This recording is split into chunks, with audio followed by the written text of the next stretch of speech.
नमस्कार स्टूडेंट। आरोहण कक्षा में आपका एक बार फिर स्वागत है। आप सब कैसे हैं? आशा करते हैं आप सब बढ़िया होंगे, अच्छे से अपनी पढ़ाई कर रहे होंगे। तो चलिए, आपको जैसे पता है कि हम द्वितीय श्रेणी शिक्षक की परीक्षा के अंतर्गत तैयारी, उसके कोर्स के अंतर्गत हिंदी विषय में हम काव्य शास्त्र पढ़ा रहे हैं, और जिसके अंतर्गत आज हमारा अंतिम प्रकरण, अंतिम अध्याय रस का है। आज हम रस के बारे में पढ़ेंगे और इसके साथ ही हमारा ये काव्य शास्त्र का प्रकरण समाप्त हो जाएगा। काव्य शास्त्र के जो खंड है वो समाप्त हो जाएगा। फिर हम आपको आगे भाषा विज्ञान और हिंदी साहित्य का इतिहास पढ़ाएंगे। तो चलिए, आज की कक्षा में हम पढ़ते हैं रस।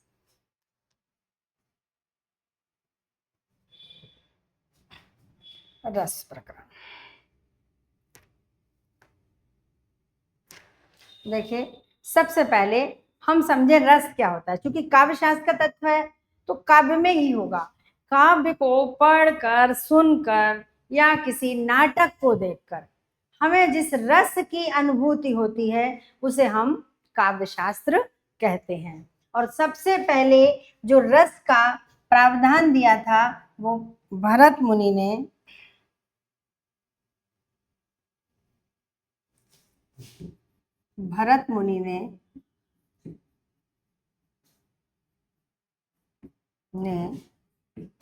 रस सिद्धांत का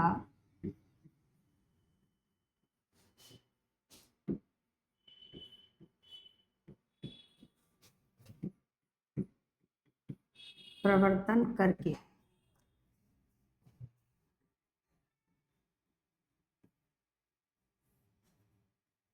रस का विवेचन प्रस्तुत किया।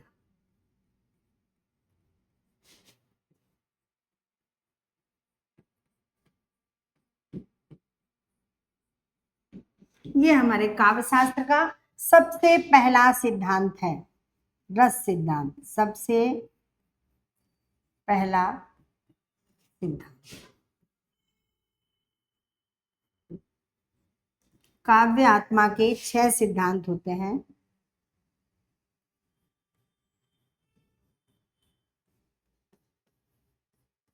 काव्य की आत्मा अलग अलग विद्वानों ने अलग अलग तरह से किया है, जिसके लिए 6 सिद्धांत प्रतिपादित हुए हैं। सबसे पहला रस सिद्धांत,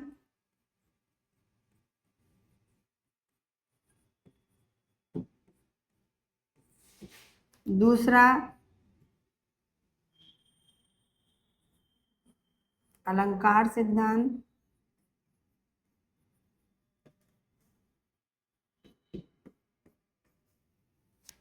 तीसरा वक्रोक्ति सिद्धांत,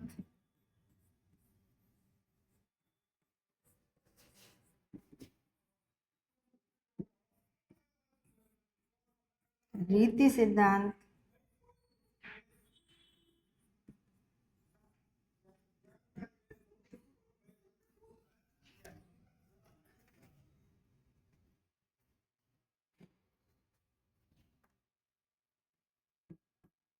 ध्वनि सिद्धांत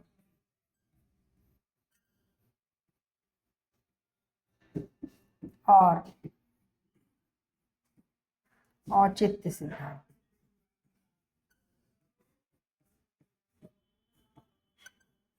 तो ये 6 प्रकार के जो सिद्धांत हैं उनका प्रतिपादन हुआ है।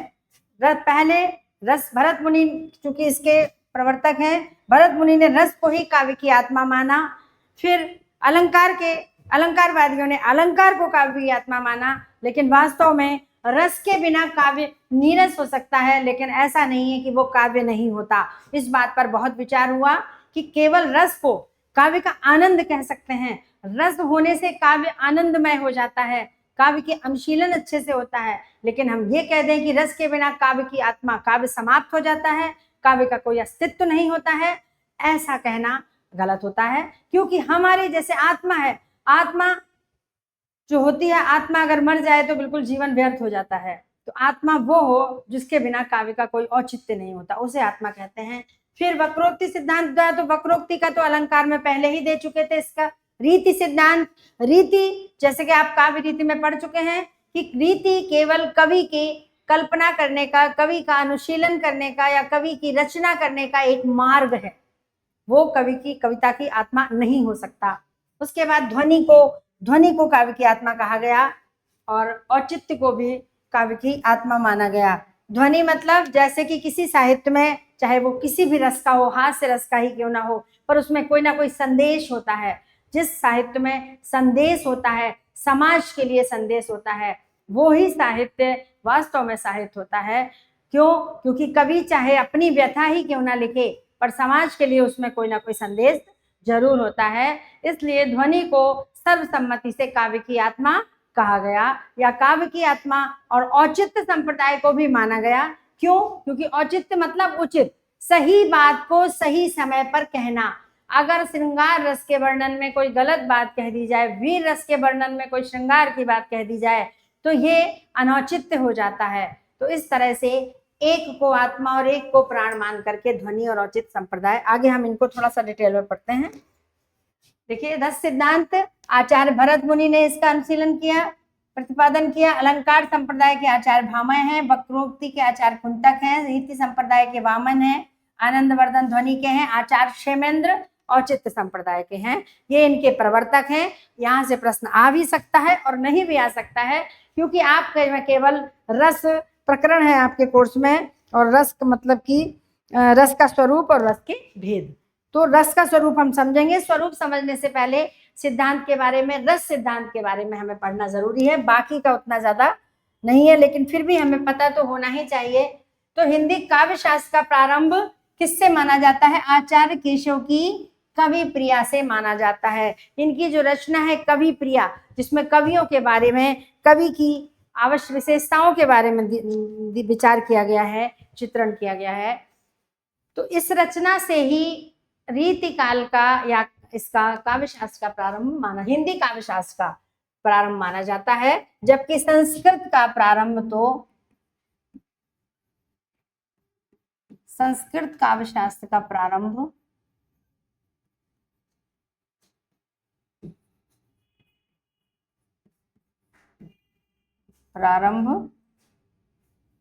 रस सिद्धांत से ही, भरत मुनि के रस सिद्धांत से ही हो गया था।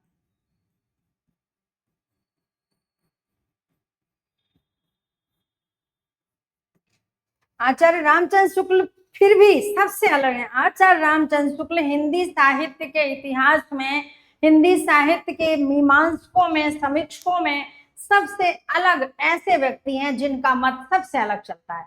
उन्होंने आचार्य चिंतामणि को हिंदी का पहले कवि माना, बाकी सर्वसम्मति से आचार्य केशव को माना गया। तो जब आचार्य शुक्ल के बारे में बात कही जाए कि शुक्ल के अनुसार कैसे माना गया, तो आचार्य चिंतामणि को माना गया। उन्हें रीतिकाल का प्रथम आचार्य मानते हैं। संस्कृत काव्य का प्रारंभ भरत के रस सिद्धांत, और इन्होंने नाट्य शास्त्र की रचना की थी, जिसे पंचम वेद भी कहा जाता है। नाट्य शास्त्र को पंचम वेद भी कहा जाता है। भरत मुनि का जो सिद्धांत है रस सिद्धांत, अब इसके बारे में हमें पढ़ना है, क्योंकि रस का स्वरूप हमें इसी में मिलेगा, इनके रस सिद्धांत में। और जो इनकी रचना है नाट्य शास्त्र, इस नाट्य शास्त्र से ही संस्कृत काव्य शास्त्र का प्रारंभ माना जाता है। तो ये भरत मुनि इस सिद्धांत के प्रवर्तक हैं। उन्होंने अपनी नाट्य शास्त्र की रचना करके, नाट्य शास्त्र के द्वारा, ये उनकी रचना का नाम है, रस सिद्धांत का प्रतिपादन किया। इसका प्रकाशन 8वीं सदी में माना जाता है, 8वीं सदी। और हम कौन सी सदी में हैं? 21वीं सदी में। तो बहुत पहले हुआ है। आज से कम हम मान लें तो 1200-1300 वर्ष की बात है।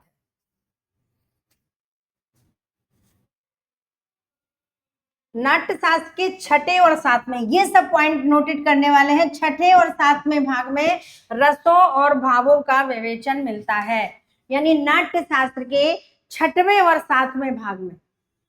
ध्यान रखें, आगे जब प्रश्न आएंगे तो आपको उत्तर इनके देने पड़ेंगे। तो नाट्य शास्त्र के छठे और सातवें भाग में रसों और भावों का विवेचन मिलता है।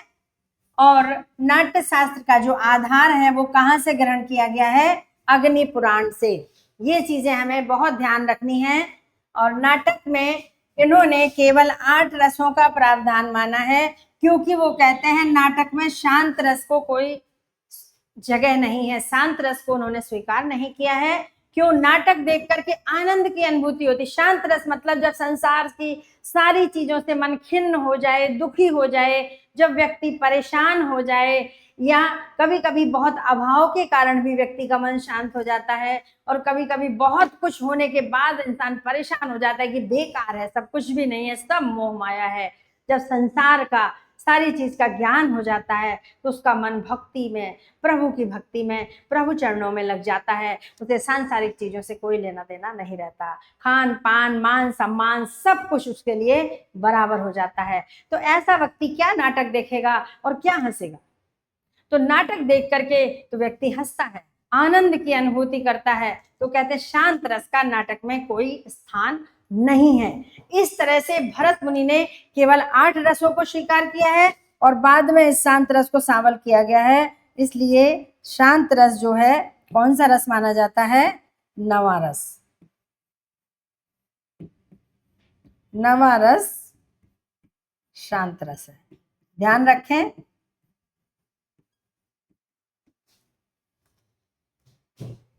तो इन पॉइंट को हमें अच्छे से ध्यान रखना है। नाट्य शास्त्र को पंचम वेद की संज्ञा दी गई है और राजशेखर ने, किसने?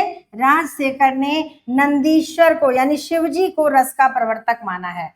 रस सिद्धांत के प्रवर्तक भरत मुनि हैं और रस का सबसे पहले प्रारंभ कहते हैं शिव जी ने किया है, क्योंकि जब शिव जी का पार्वती जी के साथ विवाह हुआ था तो उस समय उन्होंने रस की अनुभूति कराई थी संसार को और रस का प्रतिपादन किया था। यानी संसार को रस का ज्ञान उसी समय हुआ है जिस समय शिव पार्वती का मिलन हुआ था।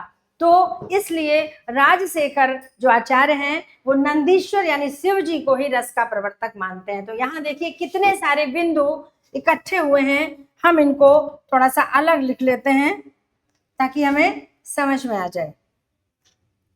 तो देखिए कुछ मुख्य बिंदु हम यहाँ लिखते हैं, आप भी लिखते चले और या आप बाद में स्क्रीनशॉट ले लें, आपकी मर्जी। सबसे पहले रस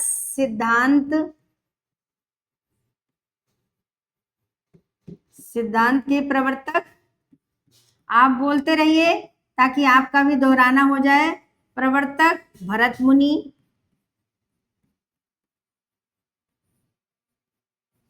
दूसरा, भरत मुनि की रचना नाट्यशास्त्र। नाट्यशास्त्र जो 8वीं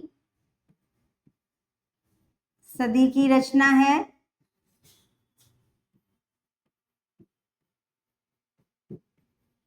और इसे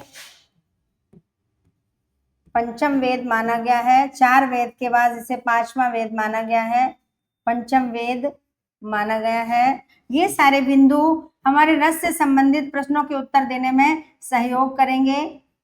पंचम वेद माना गया है। और इसी के बारे में थोड़ा सा और लिखें तो संस्कृत काव्यशास्त्र का प्रारंभ,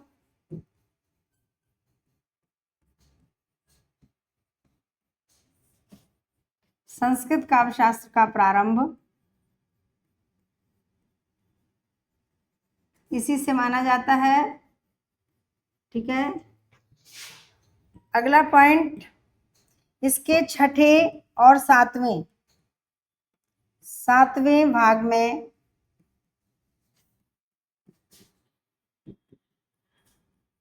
रसों और भावों का विवेचन है।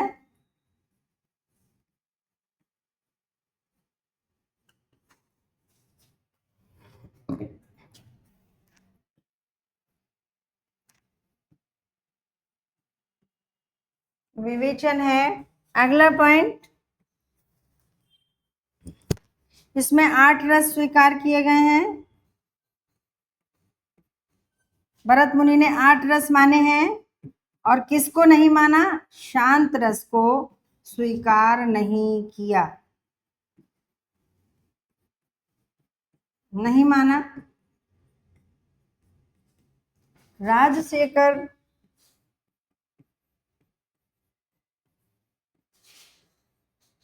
किसको रस का प्रवर्तक मानते हैं? नंदीश्वर। नंदीश्वर कौन है? शिव जी। शिव जी को रस का प्रवर्तक मानते हैं। तो देखिए, इस केवल रस सिद्धांत से कितने सारे बिंदु तैयार हुए। कहीं से प्रश्न आ सकता है। रस सिद्धांत के प्रवर्तक भरत मुनि हैं। यह उनकी 8वीं सदी की रचना है और इसे पंचम वेद की उपाधि दी गई है। संस्कृत काव्य शास्त्र का प्रारंभ भी इसी रचना से माना गया है। इसके 6वें और 7वें भाग में रसों और भावों का विवेचन है। नाट्य शास्त्र में भरत मुनि ने 8 रसों को माना है। शांत रस को उन्होंने स्वीकार नहीं किया है। उनका कहना है कि शांत रस का इसमें कोई काम नहीं है। राजशेखर ने नंदीश्वर को, शिव जी को रस का प्रवर्तक मानते हैं। और इसके पहले जो हमने पढ़ा, काव्य शास्त्र, हिंदी काव्य शास्त्र का प्रारंभ केशव, आचार्य केशव की कवि प्रिया से माना गया है। आचार्य रामचंद्र शुक्ल चिंतामणि को ही हिंदी काव्य शास्त्र का या रीतिकालीन ग्रंथों का पहला कवि मानते हैं। रस का अभिप्राय। अब रस समझना है, रस क्या है, रस का अभिप्राय, रस का स्वरूप, ये आपके सिलेबस में यहाँ से प्रश्न आएंगे। तो किसी भी काव्य को पढ़ने, सुनने, उसका अनुशीलन करने, किसी नाटक को देखने, अनुशीलन करना माने उस काव्य को समझना, उसको हृदयंगम करना, उससे जो हमें आनंद की अनुभूति होती है, एक पाठक को, एक श्रोता को, एक दर्शक को, जो किसी भी काव्य को, किसी भी नाटक को देख करके, सुन करके, पढ़ करके जो आनंद की अनुभूति होती है, उसे ही काव्य शास्त्र में रस की उपाधि दी गई है। रस नाम से अभिहित किया गया है। तो भरत मुनि ने रस शब्द का प्रयोग नाटक से प्राप्त होने वाले आनंद के लिए किया है। वो कहते हैं कि न ही रसादते कश्चिदपि अर्था प्रवर्तते, कि रस के बिना अर्थ की अनुभूति नहीं होती। रस के बिना अर्थ की प्राप्ति नहीं होती।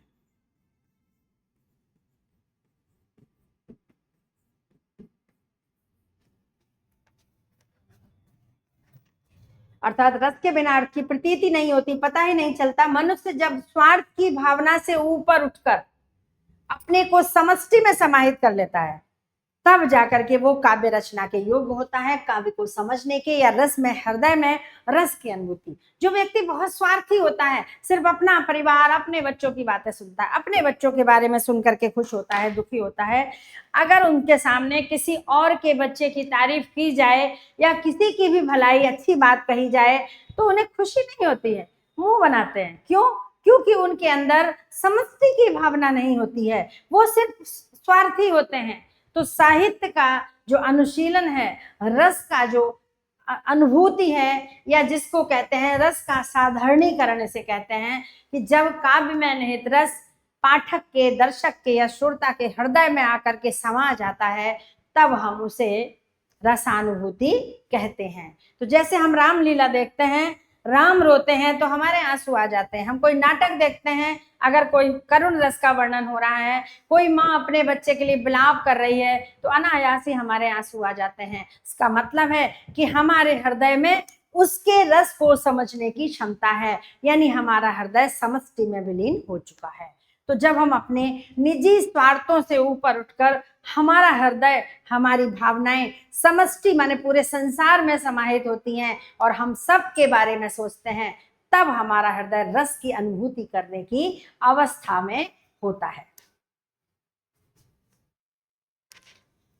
रस का भारतीय काव्य शास्त्र में रस के स्वरूप को लेकर अलग अलग कहा गया है कि रसस्यते आस्वादते इति रसा, जो रस का आनंद दिलाता है, यानी जिसका आनंदमय आस्वाद होता है, वही आस्वाद रस कहलाता है। आस्वाद माने जो भोगने योग्य होता है, यानी साहित्य में जो कुछ भी ऐसा है जो कि हमें अंदर तक हिला के रख देता है। क्योंकि बहुत सारी कविताएं हम पढ़ते हैं तो हमें कुछ भी लगता है, समझ नहीं आता, और बहुत सारी कविताएं ऐसी होती हैं जिन्हें हम सुन करके अपने अंदर उस स्फूर्ति को, उस प्रेम को, उस स्नेह को या उस हंसी को महसूस कर सकते हैं। जैसे खूब लड़ी मर्दानी, वो तो झांसी वाली रानी थी। कितनी वीरता का भाव! झांसी की रानी लक्ष्मीबाई का नाम लेते ही एक एक नारी के हृदय में वीरता का भाव भर जाता है कि देखो कितनी विकट परिस्थितियां थी उसकी, कितनी विपरीत परिस्थितियां थी। जिस राजा गंगाधर राव से लक्ष्मीबाई का विवाह हुआ था, वो राज्य करने योग्य ही नहीं थे। रंगशाला में पड़े रहते थे। अंग्रेजों ने यही सोच करके झांसी पर कब्जा कर लिया था कि राजा तो रंग में डूबा रहता है, राजा तो अय्याशी करता है, इस पर आसानी से कब्जा करेंगे। लेकिन जब रानी इतनी कम उम्र में ब्याह कर आई थी, फिर भी उसने देखा कि झांसी खतरे में है और राजा को कोई होश नहीं है। पूरे राज्य की बागडोर उसने संभाली और अपनी अंतिम सांस तक अंग्रेजों से लड़ती रही। तो ये साहित्य में जो चीज भरा है वो हमारे हृदय में आनंद कराने की जो क्षमता होती है, जो आस्वाद होता है, वही रस है। जैसे कि हम फल खाते हैं, कोई संतरा ले लीजिए, एक उदाहरण ले लीजिए, संतरा खा रहे हैं तो संतरे में जो रस होता है वो रस ही हमें स्वाद की अनुभूति कराता है। संतरे के छिलके को चख करके हम रस की अनुभूति नहीं कर सकते हैं। अर्थात वाह सौंदर्य, कविता की वाह सुंदरता को देख करके हमें रस का स्वाद नहीं मिलेगा जब तक कि हम आस्वाद को ग्रहण नहीं करेंगे। यानी रस आस्वाद स्वरूप होता है, रस को स्वाद लेने योग्य होता है, उसका जो रस ही है जो हम ग्रहण करते हैं। तो जैसे जब तक हम संतरे की एक फांक मुंह में नहीं डालेंगे उसके रस का स्वाद हमें नहीं मिलेगा, क्योंकि रस लेने के बाद थूक देते हैं बाकी, क्योंकि बाकी चीजों में कोई स्वाद नहीं होता, जो स्वाद होता है वो रस में होता है। तो ऐसे ही काव्य में जो रस होता है वो ही हमें काव्य के स्वाद को अनुभूत कराता है। तो वो कह रहे हैं कि जैसे जिस प्रकार से आत्मा में जिसका आनंद में आस्वाद होता है, यानी जो अनिर्वचनीय आस्वाद है, अनिर्वचनीय मतलब जिसके बारे में कुछ कहा नहीं जा सकता, वचन ही नहीं है, वाह क्या कविता है, क्या साहित्य है, कामायनी क्या कविता है, तुलसी जी की रामचरितमानस क्या रचना है, उसके बराबर कोई संसार में रचना ही नहीं है। तो वो जो आनंद है जो हमें दो चौपाई पढ़ करके मिल जाता है, क्या बात है। तो ऐसा जब हमारे मुख से कविता पढ़ करके निकलता है, सुन करके निकलता है, या नाटक देख करके वो जो आनंद की रसानुभूति होती है वही रस है और वही रस का काम करता है। इसीलिए भरत मुनि ने कहा है कि रस के बिना साहित्य नीरस है, साहित्य का कोई अस्तित्व नहीं है। भरत मुनि ने नाट्य शास्त्र में रस के स्वरूप को इस प्रकार स्पष्ट किया है, विभानुभाव व्यभिचारी संयोगात रस उत्पत्ति, यानी विभाव, अनुभाव और संचारी भाव, यही के संयोग से रस की निष्पत्ति होती है। तो यहीं से ही ये रस के अवयव बने, विभाव, अनुभाव और संचारी भाव, और रस का एक होता है स्थायी भाव। हर रस का अपना स्थायी भाव होता है। तो ये कहते हैं कि जब मनुष्य के हृदय का स्थायी भाव विभाव, अनुभाव और संचारी भावों के संयोग से रस रूप में परिणत हो जाता है। ऐसा नहीं है कि हमारे अंदर, हर व्यक्ति के अंदर एक ही रस की अनुभूति करने की क्षमता होती है। सारे रस अस्थाई भाव के रूप में हमारे हृदय में रहते हैं। जैसी परिस्थिति हमारे सामने होती है उसी प्रकार से एक समय में केवल एक रस उत्पन्न होता है। एक साथ हमारे सारे रस नहीं हो सकते हैं। क्यों? क्योंकि व्यक्ति हंसता है तो रो नहीं सकता है, श्रृंगार में है तो वीर में नहीं हो सकता है, करुण में नहीं हो सकता है, करुण रस में है, दुख में है तो वो सुख की अनुभूति नहीं कर सकता है, अगर वो डर में है तो वो शांत नहीं हो सकता है। इस तरह से सारे रस एक दूसरे के विरोधी होते हैं। कोई भी रस ऐसा नहीं है जो एक रस उत्पन्न होने पर वो दूसरे रस को समाप्त कर दे।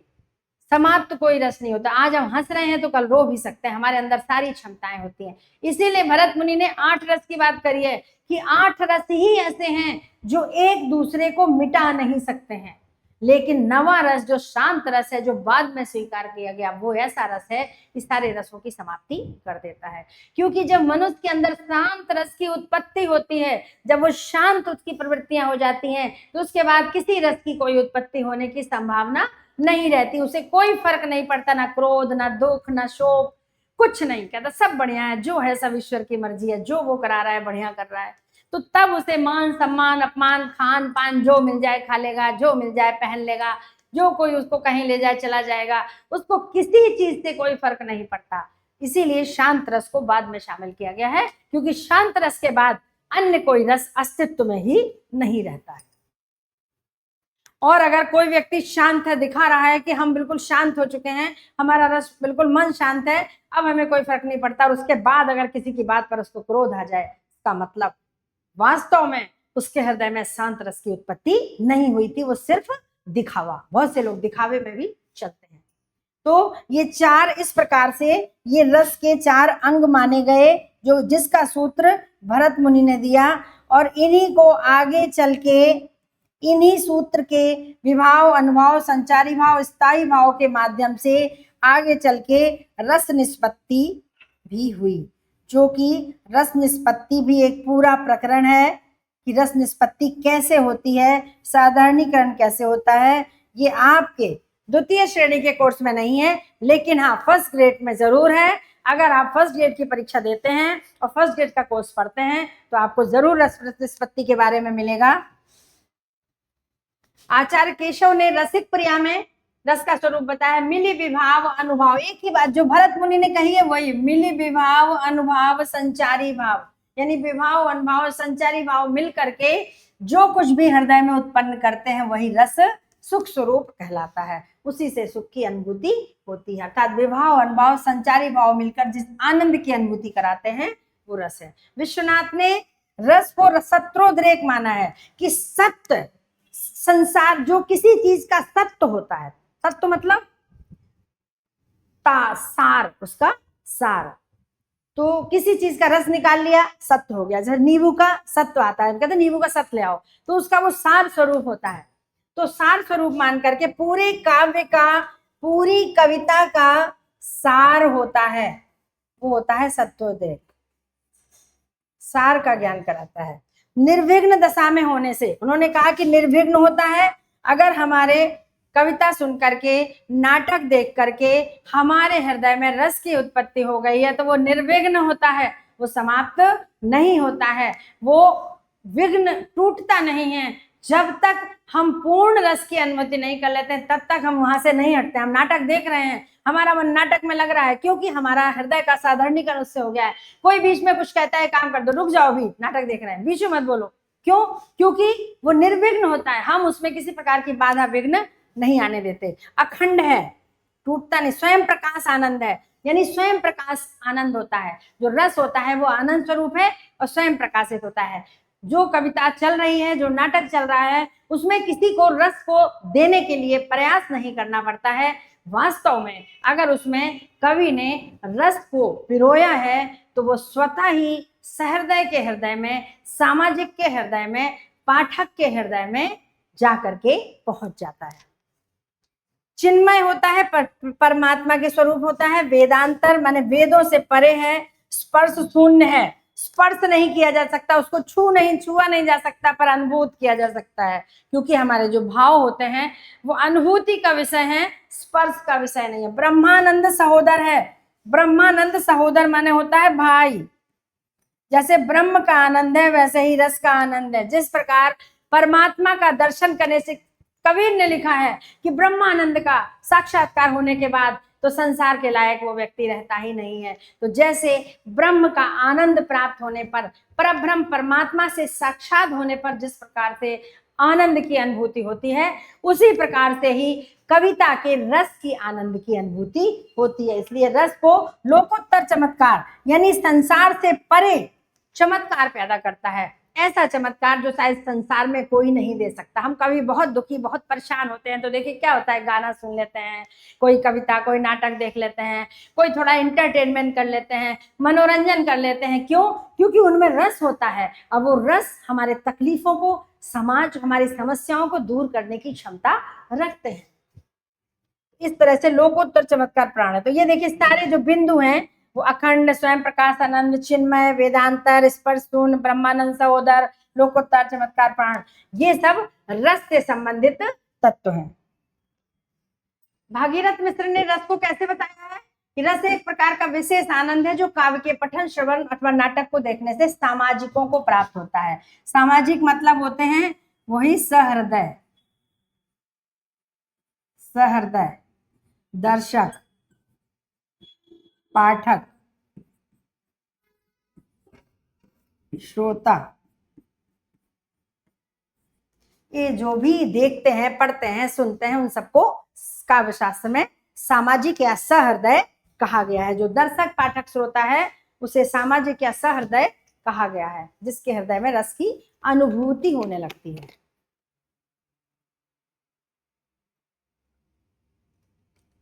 तो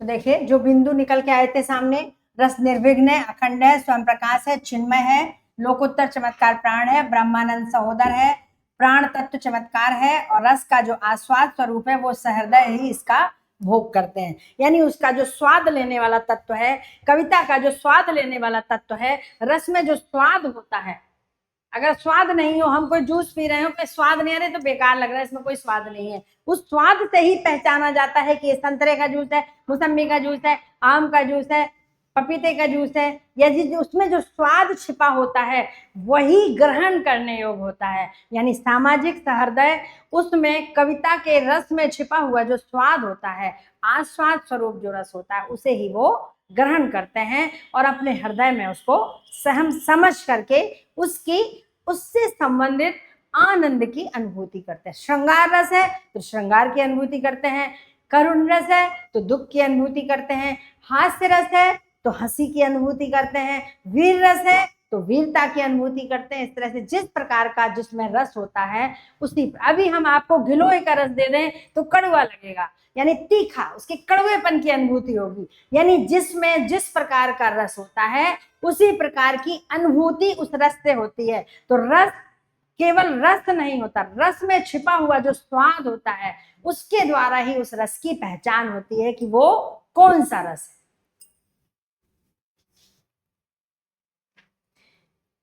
अब आ गए रस के अवयव। अवयव जो अभी हमने आपको बताए थे, भरत मुनि ने जो सूत्र दिया है उसी के हिसाब से रस के अवयव यानी अंग, अंग मतलब अवयव निर्धारित किए गए हैं। जो उन्होंने सूत्र दिया था ना, विभाव, अनुभाव, संचारी भाव आदि रस निष्पत्ति। तो देखिए इससे सबसे पहले स्थायी भाव। स्थायी भाव हमारे हृदय में विद्यमान होते हैं। स्थायी भाव, सभी रस के स्थायी भाव होते हैं। 9 रस बताए गए हैं, शांत रस शामिल कर लिया गया है। स्थायी भाव क्या होते हैं पहले हम इन समझ लें। स्थायी भाव सहृदय के हृदय में, यानी किसी भी पाठक के, श्रोता के, दर्शक के, एक सामाजिक व्यक्ति के हृदय में, उसके अंतःकरण में सुप्तावस्था में रहते हैं, जो मनोविकार और वासना के रूप में रहते हैं। हमारी अच्छी और बुरी जो भावनाएं हमारे अंदर अंतःकरण में छिपी रहती हैं वो ही हमारे स्थायी भाव होते हैं। इनका नाम ही स्थायी है। स्थायी मतलब ये परमानेंट होते हैं, इन्हें कोई मिटा नहीं सकता, हटा नहीं सकता। जैसे अभी आपकी नौकरी लग जाए, अस्थाई होगी तो डर बना रहेगा कि कोई भी हटा सकता है। स्थायी नौकरी हो जाने पर कोई डर नहीं, ट्रांसफर ही तो करेगा। स्थायी नौकरी है हमारी, हमें कोई नहीं हटा सकता। तो ये भाव क्या है? स्थायी हैं। ये संस्कार के रूप में, अच्छी बुरी वासनाओं के रूप में, क्योंकि सब प्रकार के रस होते हैं इसलिए हर व्यक्ति के अंदर सारे रस मौजूद होते हैं, सारे प्रकार के विकार होते हैं, संस्कार होते हैं, अच्छाइयाँ बुराइयाँ सब कुछ हमारे अंदर समाहित होती हैं। हमारे सामने जैसी परिस्थिति आती है हम वैसा व्यवहार करते हैं। अगर हमें सामने वाले के साथ अच्छा व्यवहार करना है तो हम अच्छे बन जाते हैं, और अगर वहाँ बुरा व्यवहार करने की जरूरत है तो हम वहाँ बुरा भी व्यवहार करते हैं, हम क्रोध भी करते हैं, हम चिल्लाते भी हैं, हम डांटते भी हैं, हम लड़ते भी हैं, कभी कभी ईर्ष्या भी करते हैं, कभी कभी घृणा भी करते हैं, प्रेम भी करते हैं। जैसी परिस्थिति जिसके साथ हमारी उत्पन्न होती है वैसे ही हमारे अंदर के भाव जागृत होते हैं। तो स्थायी भाव हमारे अंतःकरण में मनोविकार, वासना या संस्कार के रूप में हमेशा विद्यमान रहते हैं, हमेशा रहते हैं। कैसे? सुप्तावस्था में रहते हैं। इनको कोई एक भाव इनको दबा नहीं सकता, इसीलिए इनको स्थायी भाव कहा जाता है। ना दबा सकता है ना मिटा सकता है। अगर हमारे अंदर क्रोध जागृत हो गया है, सपोज करिए क्रोध जग गया है, क्रोध रस की उत्पत्ति हो गई है, तो क्या हम जिंदगी में कभी शांत नहीं होंगे? चिल्लाते ही रहेंगे कि शांत रस हमारे मन से समाप्त हो गया है? ऐसा नहीं है। हम हंसेंगे भी। अगर रो रहे हैं तो जीवन भर रोते नहीं रहेंगे, हंसेंगे। हर रस की जो अनुभूति है, हर रस की जो क्या बोलते हैं अभिव्यक्ति है, वो व्यक्ति हर समय नहीं कर सकता है। समय समय पर एक एक रस जागता है और उसकी अभिव्यक्ति होती है और फिर वो समाप्त हो जाता है। समाप्त मतलब शांत हो जाता है, समाप्त नहीं होता है। और रस अगर जाग गया तो अभिव्यक्ति भी आवश्यक है। हमें अगर क्रोध आ गया तो फिर हम चिल्लाएंगे, बड़बड़ाएंगे, मारेंगे, पीटेंगे, क्रोध करेंगे, गाली गलौज करेंगे, कुछ भी करेंगे, पर अभिव्यक्ति होनी चाहिए। अगर नहीं हुई, अगर ऐसे व्यक्ति पर क्रोध आ रहा है जिसके हम न चिल्ला सकते हैं, न डांट सकते हैं, न रो सकते हैं, कुछ नहीं कर सकते, तो हम क्या करते हैं, चुपचाप बैठकर रोते हैं, या ऐसे लोगों से, अपनी सहेलियों से, अपने फ्रेंड से, या अपने मायके या अपने घर वालों से उसके बारे में बातें करते हैं जब हम उससे कुछ नहीं कह पाते हैं। पर कुछ नहीं कर पाते तो हम रोते ही हैं, रोकर ही अपने उस क्रोध की अभिव्यक्ति, क्रोध को अभिव्यक्ति प्रदान करते हैं। अगर कुछ भी नहीं कर पाते हैं तो हमें टेंशन होती, चिंता होती, हमारा सर फटता है, हम परेशान होते हैं। क्यों? क्योंकि वो जो रस जाग गया है उसको अभिव्यक्ति चाहिए, चाहे वो श्रृंगार रस हो, चाहे वो क्रोध रस हो, चाहे हास्य रस हो, चाहे करुण रस हो, चाहे विभत्स हो, चाहे भयानक हो। अगर भयानक रस की जागृति हुई है तो हमारा चेहरा लाल पीला हो जाएगा, डर के मारे पीला हो जाएगा, हमारे पसीने छूट जाएंगे, हम घबरा जाएंगे, हमारे चेहरे से पसीने आने लग जाएंगे। चाहे सर्दी के मौसम में ही सही, अगर रस की जागृति हुई है तो पसीने आने लग जाएंगे। कभी देखा है चोर पुलिस के सामने जाता है तो पुलिस कहती है अरे तुम्हारे पसीने कैसे आ रहे हैं? क्योंकि घबराहट के मारे वो ऑटोमेटिक ही वो अभिव्यक्तियां होने लगती हैं, उन पर हमारा बस नहीं होता है। और अगर अभिव्यक्ति नहीं होती है तो उसके विकार हमारे अंदर पैदा होते हैं। कई बार हम बहुत सारी बीमारियों के शिकार भी हो जाते हैं। अगर हमारी रस की जागृत जगे हुए रस को अभिव्यक्ति नहीं मिली तो हम बीमार भी हो जाते हैं, उसका प्रभाव हमारे पूरे शरीर पर होता है। तो देखिए, ये स्थायी भाव इसीलिए कहलाते हैं क्योंकि कोई एक भाव दूसरे भाव को दबा नहीं सकता। ये किसी भी कारण से तिरोहित नहीं होते, यानी समाप्त नहीं होते, हृदय के अंतःकरण में सदैव विद्यमान रहते हैं। स्थायी भाव को रस का मूल कहा गया। ये बिंदु महत्वपूर्ण है कि रस का मूल किसे कहा गया है? स्थायी भाव को ही रस का मूल कहा गया है, क्योंकि स्थायी भाव नहीं है तो रस की उत्पत्ति नहीं होती है। कुछ लोग बहुत कठोर हृदय होते हैं, बहुत नीरस होते हैं, उनके हृदय में 2-4 स्थायी भाव जागते हैं, बाकी सोते रहते हैं, जैसे मर जाते हैं। कुछ किसी को हास्य कविता सुनाइए, कोई चुटकुला सुनाइए, वो सुन के हंसेगा ही नहीं, हंसता ही नहीं है। आप कहोगे हंसना तो भी नहीं हंसेगा, उसको हंसी आती ही नहीं है। क्यों? क्योंकि उसके अंदर वो रस, वो जो स्थायी भाव है वो बिल्कुल मर चुके हैं। तो इस तरह से स्थायी भाव को मूल कहा गया है, जड़। इनके बिना रस की उत्पत्ति नहीं हो सकती। जिसके अंदर स्थायी भाव जागृत ही नहीं होते, हमेशा सोते ही रहते हैं, जैसे कुछ लोग हमेशा सोते ही रहते हैं, जागने की कोशिश ही नहीं करते हैं, तो सोते ही रहते हैं, उन्हें रस की उत्पत्ति नहीं होती। उनसे हंसने की, उनसे प्रेम करने की, हाँ, उनके अंदर 1-2 रस की उत्पत्ति जरूर होती है। क्रोध बहुत जल्दी आता है, भय, डर और घृणा, जुगुप्सा, दूसरों से नफरत करने के जो स्थायी भाव होते हैं वो जरूर जाग जाते हैं। तो इनकी संख्या 9 है। आगे हम इनको डिटेल में पढ़ते हैं। वीर रस, वीर रस का देखो, एक पहला रस, दूसरा रस, तीसरा, चौथा, 5वां, 6वां, 7वां, 8वां और 9। वीर रस का स्थायी भाव उत्साह है। वीर की कविता, वीरता की कविता, जिससे हमारा उत्साह जागृत हो जाए। श्रृंगार का रति है, रति का मतलब प्रेम होता है, और प्रेम, श्रृंगार रस जो है प्रेम को प्रकट करता है। करुण का शोक है, रौद्र का क्रोध है, शांत का निर्वेद है। निर्वेद माने सारी मना स्थितियां शांत हो जाती हैं। विभत्स का जुगुप्सा है, जुगुप्सा का मतलब होता है घृणा, जिसको देख करके हम नाक बहुत सिकोड़ने लगे, ऐसे करने लगे, वो जुगुप्सा है। हास्य का हास है, भयानक का भय है, ये भयानक, अद्भुत का आश्चर्य है, किसी चीज को देख करके हमारे अंदर आश्चर्य की उत्पत्ति, अरे ये कैसे हो गया, अरे ये कैसे हो गया, अरे ऐसा भी होता है क्या, आश्चर्य जागे, वो अद्भुत रस होता है। तो इस तरह से 9 रस होते हैं। अब हम कहते हैं कि एक रस और है, भक्ति रस। और एक रस और है वात्सल्य रस।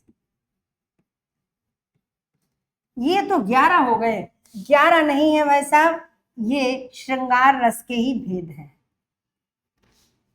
श्रृंगार रस के ही भेद हैं। और इन सब का स्थायी भाव रति ही होता है। रति का मतलब प्रेम। तो देखिए, जब ये प्रेम स्त्री पुरुष के बीच में होता है तो श्रृंगार रस है। जब ईश्वर और भक्त के बीच में होता है, ईश्वर के प्रति जब ये प्रेम जगता है तो भक्ति रस होता है। और जब बालक के प्रति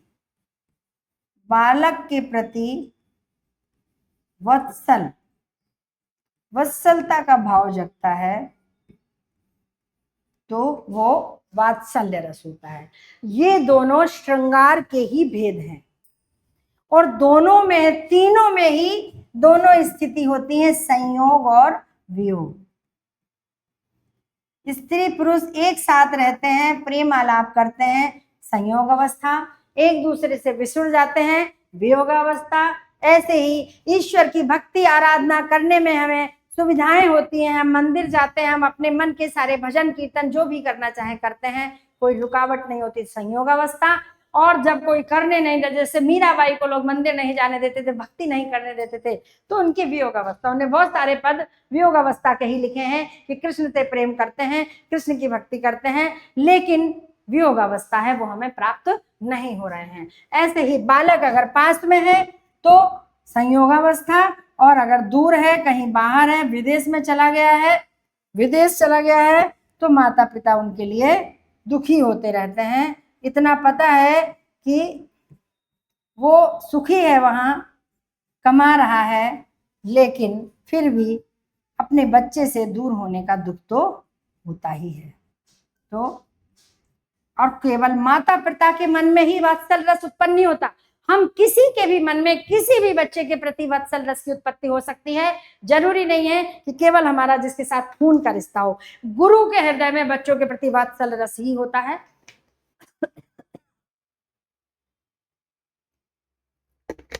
मोहल्ले पड़ोस के बच्चों के प्रति हम जो स्नेह प्रेम का भाव रखते हैं, उनको बुलाते हैं, उनको खिलाते हैं, उनके साथ खेलते हैं, उनकी बात सुनते हैं, उनके साथ समय बिताते हैं, तो वो भी वात्सल्य रस ही कहलाता है। तो कोई जरूरी नहीं है कि जो हमारा अपना पैदा किया हुआ बच्चा हो उसी के प्रति वात्सल्य रस हो। वात्सल्य रस किसी के, वात्सल्य का प्रेम भाव किसी के प्रति भी हो सकता है।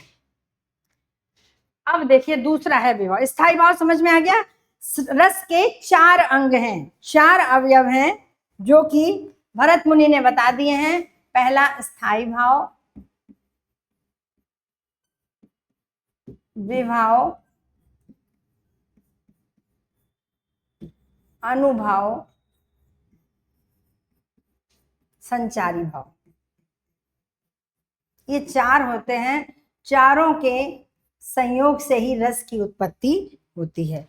तो देखिए स्थायी भाव हमने पढ़ लिया कि स्थायी भाव सहृदय के अंतःकरण में मनोविकार, वासना या संस्कार के रूप में रहते हैं। ये स्थायी होते हैं। एक भाव जागृत होने पर कभी भी किसी दूसरे भाव को समाप्त नहीं कर सकता। ये कभी मिटते नहीं हैं, सभी खत्म नहीं होते हैं। इन्हें रस का मूल कहा गया है। और क्योंकि ये अपने हृदय में, हमारे हृदय में हमेशा विद्यमान रहते हैं, एक समय में एक रस की उत्पत्ति होती है, लेकिन वो दूसरे रस को कभी समाप्त नहीं कर सकते हैं। तो इस तरह से हमें अस्थाई भाव के माध्यम से ही, स्थायी भाव के माध्यम से ही रस की उत्पत्ति होती है। इसीलिए स्थायी भाव को रस का मूल कहा गया है। 9 रस हैं, 9 रस के स्थायी भाव हमने पढ़ लिए, देख लिए। एक बार वापस हम देखते हैं। वीर का उत्साह, श्रृंगार का रति, करुण का शोक, रौद्र का क्रोध, शांत का निर्वेद, विवश का जुगुप्सा, हास्य का हास, भयानक का भय और अद्भुत का आश्चर्य।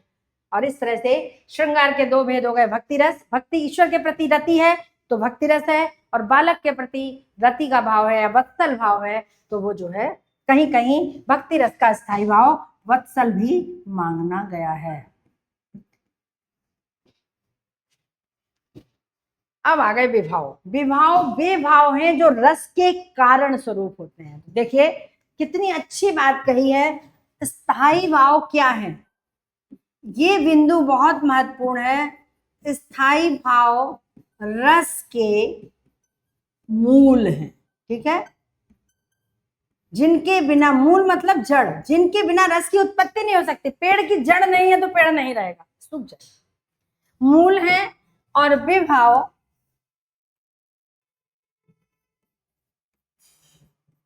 विभाव रस के कारण है, जिसके कारण रस की उत्पत्ति होती है।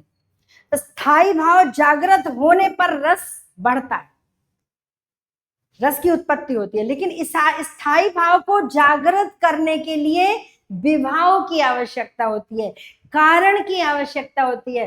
कोई व्यक्ति चुपचाप बैठा हुआ है, काम कर रहा है, हमने उसको कोई चुटकुला सुनाया, वो हंस पड़ा, तो इसका मतलब है कि हमने उसके हृदय के उस सोते हुए स्थायी भाव को, हास भाव को चुटकुला सुना करके जागृत किया, तभी तो वो हंसा, वरना वो हंसता नहीं। कोई आराम से खुशियां मना रहा है और कोई दुर्घटना का समाचार उसको सुना दिया गया, वो तुरंत घबराने लगा, भागने लगा, हाथ पैर पटकने लगा, रोने लगा, अब क्या होगा, चिंता करने लगा, परेशान होने लगा। तो कारण, बिना कारण के अस्थाई भाव जागृत नहीं होता, बिना कारण के रस की उत्पत्ति नहीं होती, बिना मूल के भी नहीं होगी और बिना कारण के भी नहीं हो। मूल पड़ा है, बीज पड़ा है, जड़ है, पेड़ लगा दिया गया है, अब उसको बड़ा होने के लिए कुछ साधन और कारण चाहिए। उसको मिट्टी चाहिए, उसको हवा चाहिए, उसको पानी चाहिए, सारी धूप चाहिए, ये सब नहीं मिलेंगे, उसे भोजन चाहिए। जब उसे नहीं मिलेगा तो वो आगे नहीं बढ़ेगा। तो विभाव जो होते हैं वो रस के कारण स्वरूप होते हैं। ये चीजें हमें बिल्कुल समझ में आ जाएंगी, रस पढ़ने की जरूरत ही नहीं पड़ेगी।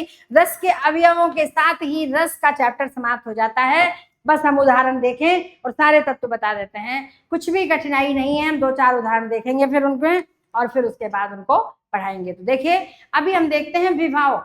विभाव क्या होते हैं? रस के कारण स्वरूप होते हैं, अर्थात जिस कारण से रस की उत्पत्ति हुई। अब हम आपको छोटे छोटे 2-4 उदाहरण देते हैं विभाव पढ़ाने से पहले। अभी आप यहाँ बैठे हुए हैं, अचानक से यहाँ पर कोई कुत्ता ही घुस के आ जाए, आप उठ के भागने लग जाएंगे। कोई शेर गुर्राने की आवाज आ जाए, आप घबरा जाएंगे, डर के मारे उथल पुथल करने लग जाएंगे, इधर उधर चले जाए। कोई भी ऐसी डरावनी चीज आपको अभी कमरे में दिख जाए तो आप 100 फीट ऊपर, बहुत ज्यादा तो क्या छिपकली दिख जाए तो भी उछल जाएंगे, काकरोच भी पैर के नीचे आ जाए तो भी उछल जाएंगे। एक अचानक से भय की स्थिति उत्पन्न हो जाएगी, यानी हमारे अंदर जो सो रहा था वो जग गया। किसके कारण? उस काकरोच के कारण, उस छिपकली के कारण, उस कुत्ते के कारण, उस शेर की आवाज के कारण। बादल गड़गड़ा रहे, भयानक सी ध्वनि आ रही है, बिल्कुल ऐसा लग रहा है कि कोई भयंकर प्रलय आने वाली है। तो हमारे अंदर एक अजीब सी त्राह त्राही मच जाएगी, अरे क्या हो गया, ऐसे कैसे हो गया, इतना बारिश कहाँ होती है। तो एक भय की उत्पत्ति, एक अकस्मात भय, ऐसा भय, अनिष्ट का शंका हमारे मन में जागने लगती है, यानी वो रस उथल पुथल करने लगता है, स्थायी भाव जाग जाता है। तो समझ में आया, ये कारण होते हैं। विभाव क्या होते हैं? हेतु, कारण। तो जो किसी भी कार्य के जो कारण होते हैं, जिसको व्याकरण में हम साधन कारण कारक कहते हैं, उसे काव्य शास्त्र में विभाव कहा जाता है। हमारे हृदय के, हृदय के स्थित, हृदय में स्थित स्थायी भाव को जगाने में जो सहयोग करते हैं, यानी जगाने का जो कारण बनते हैं या सहयोग करते हैं, वो विभाव कहलाते हैं। तो रस के कारण स्वरूप होते हैं, जिन कारणों से रस की उत्पत्ति होती है, काव्य जगत में उसे विभाव कहते हैं। यहाँ पर एक पॉइंट है, जो सहृदय है उसे आश्रय कहते हैं। आश्रय मतलब जिस पूरे काव्य शास्त्र में, पूरे रस में आश्रय का नाम आएगा। आश्रय मतलब जिसके हृदय का स्थायी भाव जागृत होता है, जिसके हृदय का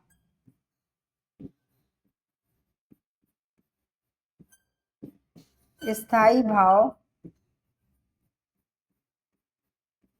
जागृत हो, उसे कहते हैं आश्रय।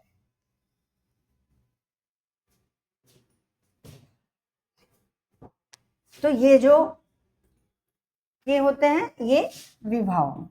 विभाव आश्रय के हृदय में स्थित स्थायी भाव को जागृत करके उन्हें उद्दीप्त करते हैं, यानी कि उन्हें उत्तेजित करते हैं, उद्दीप्त या उत्तेजित करते हैं। जब रस बहुत ज्यादा अवस्था में जाग जाता है तो फिर हमें उसकी अभिव्यक्ति करनी पड़ती है।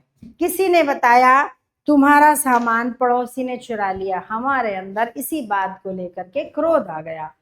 अब पड़ोसी सामने आ गया तो चिल्लाना शुरू करेंगे, लाल पीले होंगे, गुस्साएंगे, बड़बड़ाएंगे, ये तो ऐसा ही है, ये तो चोर है, ये तो हमेशा ऐसा करता है, भरोसे के लायक नहीं है, हमने पहले ही कहा था। पहले तो हम बड़बड़ाएंगे, चिल्लाएंगे, बहुत ज्यादा होगा, हाथ पैर पीटेंगे, सामने आ गया तो दो चार झापड़ भी मार देंगे, गाली गलौज कर देंगे, कुछ भी करेंगे, लेकिन उसको उठा के पटक देंगे, उसके घर चले जाएंगे, उसके घर में जाके सुनाएंगे।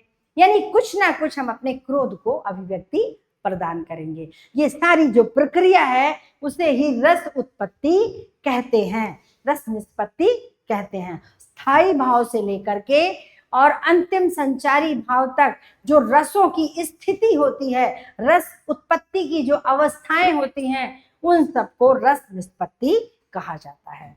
तो हमारे हृदय का स्थित स्थायी भाव जो सो रहा है, उस जगाने में जो कारण होते हैं वो विभाव कहलाते हैं। शेर आ गया, शेर हमारे भय नामक स्थायी भाव को जगाने का कारण बन गया। हम रास्ते में चले जा रहे हैं, कोई जानवर मरा पड़ा है, खून से लथपथ है, हमारी नाक भौं सिकुड़ जाएगी, अजीब सी बेचैनी सी मछली सी आने लगेगी, तो वो जो है कारण है जिसको देख करके हमारे हृदय का जो सुप्तावस्था में था स्थायी भाव कौन सा, जुगुप्सा, वो जागृत हो गया। तो यानी वो जो पड़ा हुआ है वहां पर अजीब सी अवस्था में, वो क्या है, वो विभाव है। ठीक है, तो इस तरह से विभाव के दो भेद होते हैं। आगे देखते हैं, एक आलंबन और एक उद्दीपन।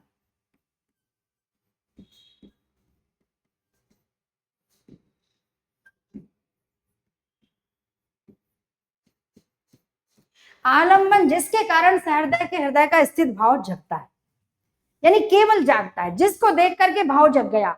किसी लड़की को देख करके किसी लड़के के हृदय में उसके प्रति आकर्षण जग गया, उसके अंदर का रति भाव जागृत हो गया।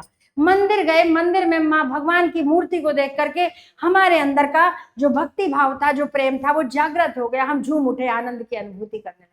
एक बालक, सुंदर से बालक को देख करके, इतना सुंदर प्यारा है, उसको देख करके हमारे मन में उसके प्रति प्रेम जागृत हो गया और उसको लेने का, खिलाने का, उससे बात करने का हमारा मन करता है। तो ये सारे जो कारण हैं, बच्चा, वो लड़की या भगवान की मूर्ति, मंदिर, ये सारे जो एक कारण हैं वो आलंबन है। यानी वो आलंबन वो है जिसको देख करके, जिसकी वजह से सहृदय के हृदय में स्थित अस्थाई भाव जागृत होता है। बहुत ध्यान से समझिएगा, ये रस के चारों अवयव समझ में आ गए तो रस समझने में कुछ भी कठिनाई नहीं रहेगी। दुनिया के उदाहरण आपके सामने आ जाएंगे, आप इनको निकाल के अलग रखोगे। प्रश्न ऐसे ही आते हैं, कोई ऐसे नहीं पूछेगा कि कौन सा रस है, ये तो कोई भी बता देगा। प्रश्न आएगा, एक पंक्ति आ जाएगी, जैसे आपके सेकंड ग्रेड की परीक्षा में एक आया था कि चित्र लिखी सी ठाड़ी, माता यशोदा के लिए था कि चित्र लिखी सी ठाड़ी, इसमें संचारी भाव क्या है, इसमें अनुभव क्या है, ऐसे आएंगे तो पूछे जाएंगे। इनके अवयव से ही प्रश्न आते हैं सबसे ज्यादा। तो हम जब पूरे चारों अवयव आपको अच्छे से समझा देंगे, फिर उसके बाद हम आपको एक उदाहरण लेकर के बताएंगे कि इसमें क्या स्थायी भाव है, तो कौन सा रस है। स्थायी भाव के बाद रस पहचाना जाएगा, फिर इसका आश्रय कौन है, इसका आलंबन क्या है, इसका उद्दीपन क्या है, अनुभाव क्या है और संचारी भाव क्या है। ये सारी चीजें जब आपको आ जाएंगी तो आप समझ लीजिए कि रस से संबंधित जो 2 या 3 प्रश्न आएंगे वो आपके सही हो जाएंगे। वैसे तो एक एक चैप्टर से 2-3 ही आते हैं, लेकिन अगर हम ये सोच के छोड़ दें कि 2-3 में क्या फर्क पड़ता, तो 2-2, 3-3 करके 100 प्रश्न हो जाते हैं। हमें एक भी प्रश्न नहीं छोड़ना है, एक भी प्रकरण नहीं छोड़ना है। तो देखिए यहाँ पर थोड़ा सा उदाहरण दिया है, एक छोटा सा, जिसके कारण सहृदय के हृदय का जो स्थित भाव जागृत होता है वो आलम्बन कहलाता है। जैसे एक पुष्प वाटिका का रामायण का उदाहरण है, हमने आपको पहले भी बताया था, हमें रामायण के उदाहरण सबसे अच्छे लगते हैं और सबसे सरल होते हैं, इसलिए हमारी कक्षा में आपको अधिकांशतः रामायण के रामचरितमानस के उदाहरण ही मिलेंगे। हमने चौपाई यहाँ नहीं रखी है क्योंकि चौपाई का फिर अर्थ बताओ, इसलिए हमने केवल सिचुएशन रख दी है कि पुष्प वाटिका में राम को देख करके सीता के हृदय में प्रेम जागृत हुआ, सीता के हृदय का जो रति भाव था वो जागृत हुआ। तो अब आप इससे समझ सकते हैं कि सीता किसके हृदय का स्थायी भाव जागृत हुआ। तो सीता के हृदय का, पुष्प वाटिका में राम को देखकर सीता के हृदय का, तो सीता क्या हो गई? आश्रय। जिसके हृदय का भाव जगा वो आश्रय। किसको देखकर जगा? राम को देखकर जगा। तो राम कौन हो गए? आलंबन। बस अभी 2 बातें, राम आलंबन और सीता आश्रय, बस इतनी सी बात। राम को देखा, उनके हृदय का जो स्थायी भाव सो रहा था वो जग गया। अभी इतनी सी बात है सिर्फ। अभी रस जगेगा नहीं जगेगा, कैसा होगा कैसा नहीं होगा, किसी को कुछ नहीं पता, सिर्फ राम को पता, सीता को पता, तो और आसपास के लोगों को कुछ नहीं पता कि इन दोनों के मन में क्या चल रहा है। तो देखिए राम को देख करके सीता के हृदय का स्थायी भाव जागृत अवस्था में आ गया। अब आ गया, जग गया, तो अब दूसरी स्थिति क्या होगी? उनसे दूर जाने का मन नहीं करेगा, बराबर उनको लगातार देखने का मन करेगा, निगाहें चुरा चुरा के देखने का मन करेगा, कटाक्ष करने का मन करेगा। कटाक्ष मतलब तिरछी निगाह से देखने का मन करेगा, बार बार उनकी ओर देखने का मन करेगा, उनसे बात करने का मन करेगा, उनके पास जाने का मन करेगा, और सामने से दूर जाने का तो बिल्कुल ही मन नहीं करेगा। तो अभी सिर्फ 2 स्थिति है, आलम्बन और आश्रय। तो आलम्बन वे हैं जो जिनको देख करके आश्रय के हृदय का स्थायी भाव जागृत होता है। दूसरा है उद्दीपन। अब उद्दीपन वे चेष्टाएं हैं, किसकी चेष्टाएं हैं? आलम्बन की। आलम्बन की चेष्टाएं हैं, आश्रय की नहीं। ये जो हम काव्य शास्त्र में चेष्टाएं बोल रहे हैं ना, बड़ा सुंदर शब्द दिया है। इसको हम अपने सामाजिक जीवन में, लौकिक जीवन में क्या कहते हैं? हरकतें। इसकी हरकतें ऐसी हैं, है ना, हरकतें बोलते हैं। यानी उस लड़की की हरकतें देख करके उसका जो प्रेम है और जगता जाएगा। अगर किसी लड़के ने किसी लड़की को देखा तो देख करके जगेगा, उसको देखने का मन करेगा। अब लड़की बार बार तिरछी निगाह से देख रही है, बार बार छुप छुप के देख रही है, कुछ ऐसे लुक दे रही है, कुछ ऐसे संकेत दे रही है, जिस वजह से उसका जो जागृत भाव था वो रस रूप में परिणित हो जाएगा, यानी कि उद्दीप्त हो जाएगा, उत्तेजित हो जाएगा, और उसका अपने ऊपर वश नहीं रहेगा। फिर ये भी भूल जाएगा कि कोई क्या कहेगा। अपने उदाहरण पर आते हैं। सीता के हृदय का आश्रय भाव जागृत हुआ राम को देखकर। अब उद्दीपन क्या है? जिनके कारण वो जगा हुआ भाव और अधिक उत्तेजित हो रहा है, और अधिक बढ़ रहा है, प्रेम करने का और अधिक मन कर रहा है, यानी कि वो रस रूप में बदल रहा है। वो किसके कारण? उद्दीपन के कारण। राम का सौंदर्य, राम का रूप, राम के आसपास का वातावरण, पुष्प वाटिका के पुष्प, वहां की सुगंधी, पेड़ पौधों पर चहचहाते हुए पशु पक्षी, वातावरण वहां का जो और अधिक सुंदरता, उनकी सुंदरता को बढ़ा रहा है।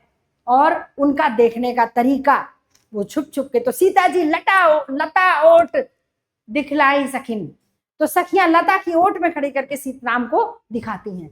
तो सीता के मन का जो भाव जगता जा रहा है, यानी राम का सौंदर्य, पुष्प वाटिका का सुंदर और सुगंधित वातावरण सीता के जागृत भाव को उत्तेजित करने में सहयोग प्रदान कर रहा है। यानी आलंबन की जो चेष्टाएं होती हैं, आलंबन की चेष्टाएं उद्दीपन कहलाती हैं।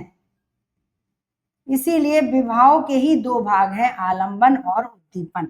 यानी विभाव का मतलब है सिर्फ वो कारण जिसके कारण हमारे हृदय का रस जागृत हुआ है। तो विभाव का संबंध आलंबन से है, यानी आलंबन को देख करके रस जागृत हुआ, और आलंबन की जो हरकतें हैं, जो चेष्टाएं हैं, जो उसके काम करने के तरीके हैं, खड़े होने का, देखने का, या उसका सौंदर्य, उसकी सुंदरता का जो प्रभाव है, उन सबको देख करके आश्रय के हृदय का रस और अधिक बढ़ता चला जा रहा है, उत्तेजित, तीव्र से तीव्रतर हो रहा है।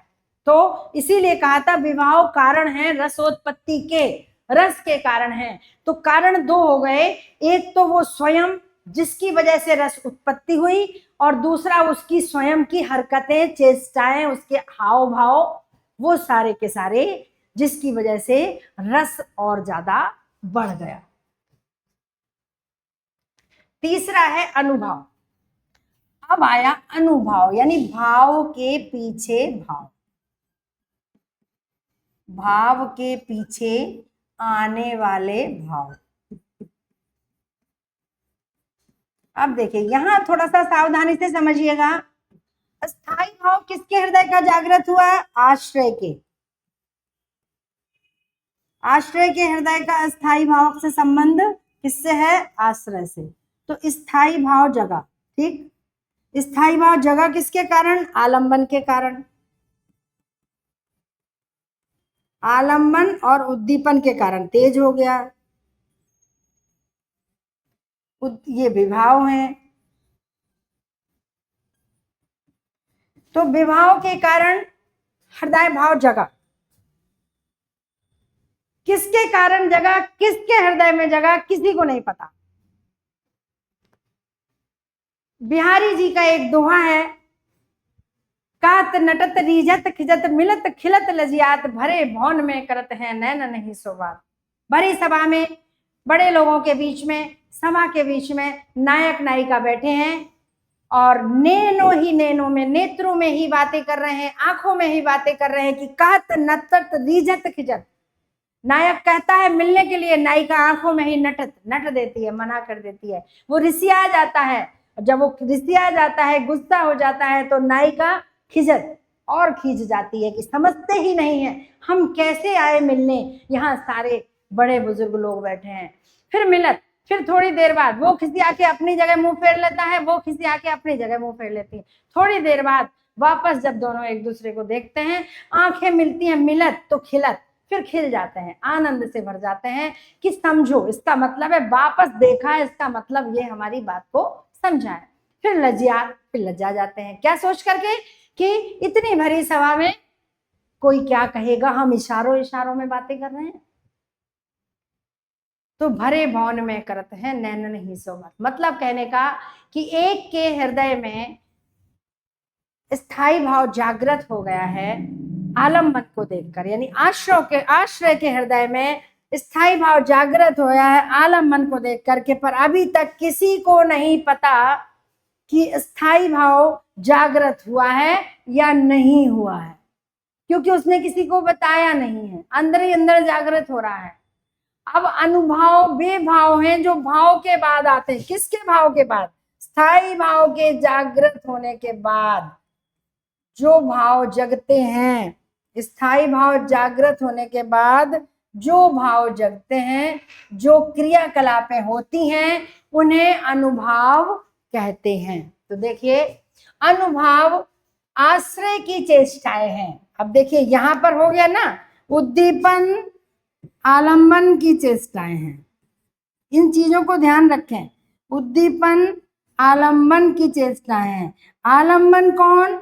जिसको देख करके अस्थाई भाव जगा। उद्दीपन आलंबन की चेष्टाएं हैं जिन्हें देख करके स्थाई भाव रस रूप में परिणत होता है और उद्दीप्त होता है। और अनुभाव आश्रय की चेष्टाएं, यानी जिसके हृदय में जगा, अब उसकी क्रियाकलाप शुरू हो जाते हैं। देखना, कभी कभी बड़बड़ाना, कभी रोना, कभी कांपना, कभी रोमांचित होना, रोंगटे खड़े होना, चेहरे का रंग लालिमा, कहते ना प्रेम हो गया, लालिमा, क्या लालिमा छा रही है, क्या ब्लश कर रहे हैं। तो वो चीजें, ये सारी चीजें होती हैं। वो कभी कभी और भी हम रस, केवल हम श्रृंगार रस की ही बात नहीं करें, हर रस में दुख आया है, दुख की खबर आई है तो रोने लग जाएंगे, हाथ पैर पीटने लग जाएंगे, दुखी हो जाएंगे, परेशान हो जाएंगे, दुख को छुपा नहीं सकते हैं। प्रसन्न होंगे तो खिलखिलाने लगेंगे, दूसरों को बताने के लिए लालायत होने लगेंगे।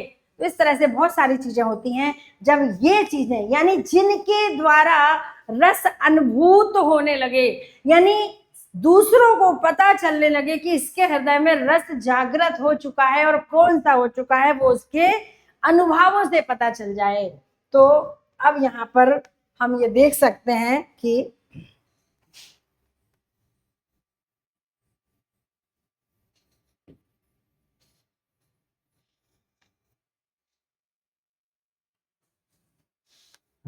आश्रय की वे चेष्टाएं, यानी आश्रय की चेष्टाएं होती हैं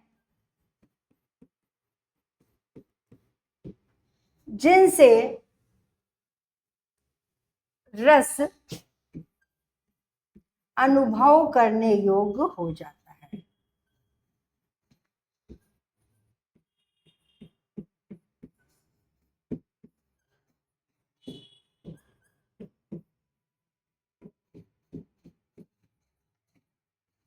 जैसे किसी की बात पर किसी ने हमारा नुकसान कर दिया, हमको उसको गुस्सा आया, क्रोध जगा, लेकिन हमने कुछ नहीं किया, चुपचाप खड़े हैं, चुपचाप शांत है, बिल्कुल कुछ नहीं कर रहे हैं, किसी को क्या पता चलेगा। लेकिन अनुभव ऐसी चेष्टाएं हैं जिससे पता चल जाता है कि इसके अंदर अगर जग गया है, तो किसी ने कुछ नहीं तो हम घूर के देखेंगे, किसी की बात नहीं सुनेंगे, मन ही मन टेंशन में आ जाएंगे। अगर हम प्रतिक्रियाएं नहीं करेंगे तो कुछ ना कुछ तो अवश्य होगा। तो अनुभव ऐसे भाव हैं जो आश्रय के हृदय के जागृत भाव को, रस को, जो प्रदीप्त रस है उसकी सूचना देने वाले कारण होते हैं। यानी लोगों को सूचना दे देते हैं कि उसके हृदय में रस जागृत हो गया है। अब यहां पर देखते हैं अनुभव 4 प्रकार के होते हैं, कायिक, वाचिक, आहार और सात्विक। तो देखिए, कायिक शारीरिक चेष्टाएं, हम कुछ भी कर सकते हैं, हाथ पैर इशारे करना, आंख से देखना, कटाक्ष करना, चुम्बन करना, आलिंगन करना, मारना, पीटना, है ना, हाथ पैर पटकना, ये कुछ भी जो शरीर की हरकतें होती हैं वो कायिक चेष्टाएं कहलाती हैं। किसी भी, अब रस अलग अलग रस के अनुसार अलग अलग होती हैं। वाचिक, जैसे छोटा बच्चा है, बहुत सुंदर है, बहुत अच्छा लगा, मैंने उसको गोदी में ले लिया, उसको चुम्बन कर लिया, उसको गले से लगा लिया, ये सारे कायिक अनुभव होते हैं। वाचिक स्वगत कथन, अभावगत, जैसे हम कभी कभी अपने आप ही अंदर बड़बड़ाते रहते, बहुत खुश है, बहुत प्रेम में है, बहुत भक्ति में है, बहुत आनंद में है, तो अंदर ही अंदर कुछ बड़बड़ाते रहते हैं। लोग कहते क्या कहा तुमने, अंदर ही अंदर, उसको स्वगत कथन कहते हैं। और आहार, स्वेच्छा से की गई वेशभूषा, श्रृंगार, ज्यादातर इसका मतलब श्रृंगार रस में ही होता है, वियोग में भी होता है। हम पटकने लगते हैं, फेंकने लगते हैं, सामान फेंकने लगते हैं, बाल खोल लेते हैं, हाथ पैर छुटका देते हैं, मतलब इस तरह की बहुत सारी हरकतें करने लगते हैं। तो आहार से मतलब होता है केवल वेशभूषा से, हम किसी से मिलने जा रहे हैं तो बढ़िया सुंदर कपड़े पहनेंगे, है ना, श्रृंगार करेंगे, सज धजेंगे। घर के लोग आज बड़ा सज धज के जा रहे हो, क्या बात है, आज कोई स्पेशल डे है, कोई बर्थडे है, किसी से मिलने जा रहे हो। तो ये वो अनुभव है जिनसे पता चल जाता है लोगों को कि इसके अंदर कुछ तो चल रहा है। अब है सात्विक। स्तंभ स्वेद, स्तंभ माने खड़े रहना एकदम से, जैसे कि चित्र लिखी सी ठाड़ी, यशोदा वो कौशल्या माँ 14 वर्ष एकदम से चित्र लिखी सी खड़ी रही, जैसे कोई चित्र बना दिया गया हो। तो स्तंभ, खंबा, खंबे की तरह खड़ा रहना, ये उसका अनुभव है। किसका, वियोग, वात्सल्य के वियोग रस का, वियोग वात्सल्य का अनुभव है कि वो राम के वियोग में ऐसे ही खड़ी रही, चित्र लिखी सी। तो अगर ये पंक्ति आती है तो वहां स्तंभ नाम का सात्विक अनुभव है। स्वेद, पसीने आ जाएंगे, पसीने कई रस में आते हैं, पसीने श्रृंगार में भी आते हैं, पसीने भय में भी आते हैं, पसीने क्रोध में भी आते हैं, कई रस ऐसे होते हैं कि शरीर से पसीना छूट जाता है। रोमांच, रोमांच माने रोम रोम खड़े हो जाते हैं, कभी आश्चर्य के मारे, कभी भय के मारे, कभी क्रोध के मारे, और कभी आनंद और प्रेम के मारे। कंपन, शरीर कांपने लगता है डर के मारे। कभी कोई गलती कर रहे हो और ऐसे लगे कि किसी को पता चल जाएगा, तो गलती करने से पहले ही हमारे हाथ पैर कांपने लगते हैं। स्वरभंग, बहुत ज्यादा दुख की सूचना मिल जाए तो हमारे गले से आवाज नहीं निकलती, गला रुक जाता है। बहुत खुशी की बात भी होती है तो बोला नहीं जाता, शब्द नहीं निकलते हैं, गला अवरुद्ध हो जाता है, उसको कहते हैं स्वरभंग होना। अश्रु, आंसू तो पहले निकलते हैं, ये तो सबसे पहला अनुभव, सबसे पहले ये काम होता है। खुशी हुई तो, गम हुआ तो। ये आंसू मेरे दिल की जुबान है ना।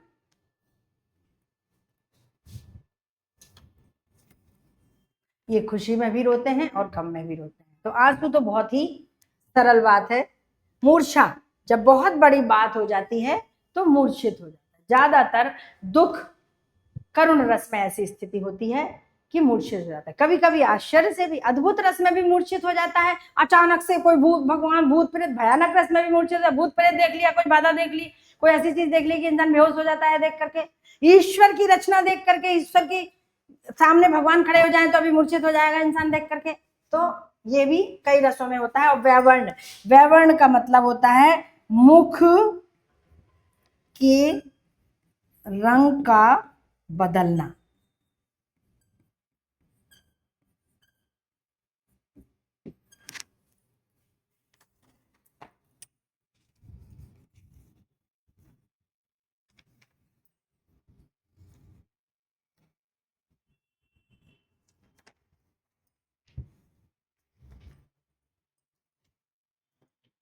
अब देखिए, काव्य शास्त्र में थोड़ा सा नाम का फर्क है। ये जो कंपन है,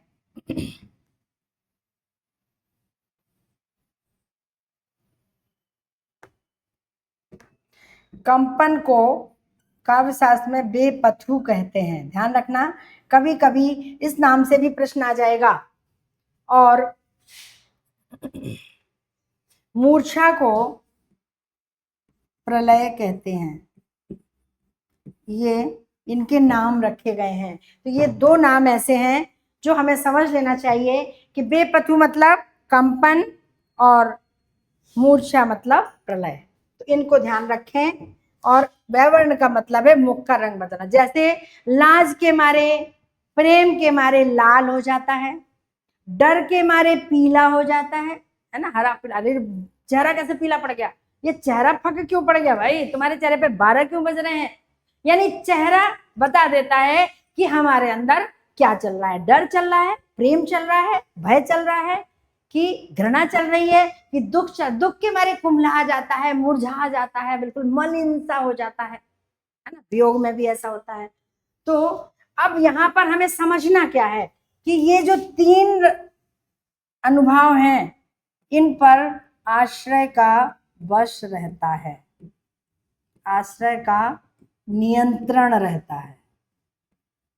इनको समझ लें बहुत आसानी से।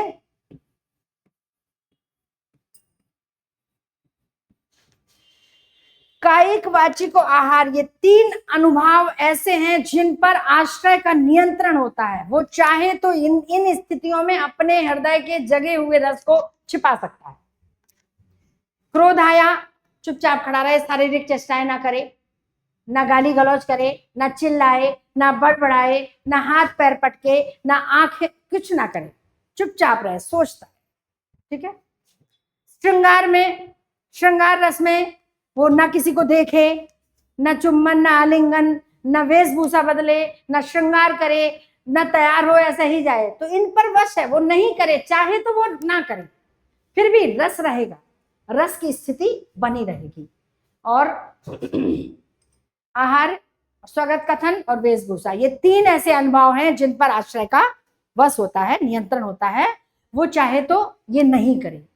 लेकिन सात्विक अनुभव ऐसे अनुभव हैं जिन पर आश्रय का नियंत्रण नहीं रहता है, ये नियंत्रण से बाहर हैं। अगर रस की उत्पत्ति हुई है तो पसीना आएगा, रोमांच होगा, कांपेगा, स्वरभंग हो जाएगा, आंसू निकलेंगे, कभी कभी मूर्छित भी हो जाएंगे, और सबसे पहले चेहरे का रंग बदलेगा। चेहरा देख करके ही बता देंगे कि तुम्हारे अंदर क्या चल रहा है। कहते हैं चेहरा हमारे दिल का आईना होता है। हमारे हृदय में कौन से भाव चल रहे हैं। किसी के पर कोई हमारे घर आया, हम उसे प्रेम नहीं करते, उससे नफरत करते हैं। वो आ गया तो आपके देखने के तरीके से, आपके बैठने के तरीके से पता चल जाएगा कि आप उसके आने से खुश नहीं हुए। और किसी के आने से खुश हो गए, गले से लगा लिया, आलिंगन कर लिया, उसको पुचकार लिया, या कोई बच्चा है तो प्यार कर लिया, या कोई हमारे बराबरी का है गले से लगाया, ये बहुत दिन बाद आए, नाश्ता चाहे, उसके स्वागत, उसके बैठे बातें कर रहे हैं, तो ये उसके सात्विक अनुभव हैं, है ना। तो जो सात्विक मुख का रंग सबसे पहले बदल जाएगा। तो ध्यान रखें, ये अनुभव वे भाव हैं जो स्थायी भाव के जागृत होने के बाद आश्रय के हृदय में आते हैं और उसे वो चेष्टाएं कराने के लिए मजबूर करते हैं। और जब वो चेष्टाएं करने लगता है तो दूसरों को उसके रस का अनुभव होने लगता है। इसीलिए कहते हैं अनुभव वे भाव हैं जो आश्रय के हृदय के रस का संकेत देते हैं। देखिए, सूचना देने वाले बाह्य परिवर्तन है, उसके शरीर के बाह्य परिवर्तन है जो सूचना देते हैं, जिनमें से 3 ऐसे हैं जिन पर आश्रय का वश होता है, और एक सात्विक। तो देखिए, सात्विक 8 होते हैं, ध्यान रखें, स्तंभ, श्वेत, रोमांच, कंपन, स्वरभंग, अश्रु, मूर्छा और वैवर्ण। ये वाले कितने भी हो सकते हैं, इनमें आप कितनी भी चीजें बढ़ा सकते हैं, लेकिन ये 8 होते हैं और 8 निश्चित है, इनकी संख्या 8 ही होते हैं। और परीक्षाओं में भी प्रश्न आते हैं, कभी कभी आ गया 4 विकल्प हैं जिससे पूछते हैं इसमें से कौन सा सात्विक अनुभव है या नहीं है। तो हमें ध्यान रखना पड़ेगा, स्तंभ, स्वेद, रोमांच, कंपन, स्वरभंग, अश्रु, मूर्छा और वैवर्ण। कंपन की जगह बेपथु आ सकता है और मूर्छा की जगह प्रलय आ सकता है। संचारी भाव, अब चौथा है इसमें संचारी भाव। संचारी भाव बहुत सारे होते हैं, वे भाव होते हैं जो रस की जागृत अवस्था में बीच बीच में आते हैं और खत्म हो जाते हैं, पानी के बुलबुले की तरह होते हैं। कभी तो हमें रस को अभिव्यक्ति देने के लिए प्रेरित करते हैं और कभी हमें लज्जित करते हैं, कभी ऐसा लगता है कि क्यों करें, बेकार। क्रोध आया, बहुत मन किया, चिल्ला लिया, डांट लिया, मार लिया, बाद में सोचा अरे बेकार चिल्लाए, अरे बेकार डांटे, अरे बेकार मारे, क्या हुआ, जो नुकसान होना था वो तो हो गया, उस बच्चे को मारने से क्या मिला, है ना। इस तरह के जो भाव हमारे अंदर आते रहते हैं, कभी ग्लानि के, कभी लज्जा के, कभी दुख के, कभी हंस के। अब जैसे कोई करुण रस है, दुख है, बहुत दुख पड़ा है, अब रोते हैं, कितना रोते हैं, रोते रोते थक जाते हैं, सोचते कितना रोएंगे, फिर बातें करने लगते हैं, फिर हंसने लगते हैं, फिर कहीं इधर उधर की बातें करते हैं, फिर थोड़ी देर बाद कोई आए तो फिर रोने लगते हैं। तो इस तरह से ये बीच बीच में जो आते हैं, कोई चीज हमने गुस्से में पटक दी, तोड़ दी, बाद में पछतावा भी आता है कि अरे क्यों कर रहे हैं। कभी ईर्ष्या का भाव आता है किसी के मन, किसी के प्रति, फिर लगता है कि क्यों, क्या करना है ईर्ष्या। तो ये बहुत सारे भाव होते हैं जो रस की जागृत अवस्था में, यानी रस की बढ़ी हुई स्थिति में बीच बीच में पानी के बुलबुले की तरह आते हैं और समाप्त हो जाते हैं। और ये जरूर होते हैं, क्यों, ये रस को उत्कर्ष पर पहुंचाते हैं। ये जो संचारी भाव होते हैं वो क्या होते हैं, रसानुभूति का प्रसार करते हैं, जो रस की अनुभूति है उसका प्रसार करते हैं। लोगों को पता चलता है कि व्यक्ति के हृदय में किस प्रकार का रस मौजूद है। देखिए, आचार्य विश्वनाथ ने रसों की संख्या 33 बताई है। निर्वेद, ग्लानि, शंका, असूया, आवेग, दैन्य, श्रम, मद, जड़ता, उग्रता, मोह, विरोध, स्वप्न, अपस्मार, गर्व, मरण, आलस्य, अमर्ष, निद्रा, उमंग, औत्सुक्य, उन्माद, स्मृति, मति, व्याधि, त्रास, हर्ष, वीणा, वीणा को लज्जा कहते हैं, विषाद, घृति, चपलता, चिंता, वितर्क। अब देखिए, ये जो 33 हैं और जो अनुभव है 8, बिल्कुल अलग है, ध्यान रखना, बिल्कुल कहीं से भी कोई इनका लेना देना नहीं है, इसीलिए वो पहचाने जाएंगे।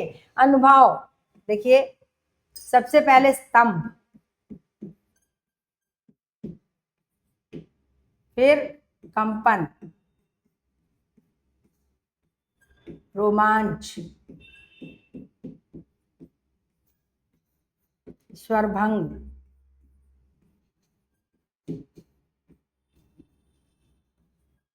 अश्रु,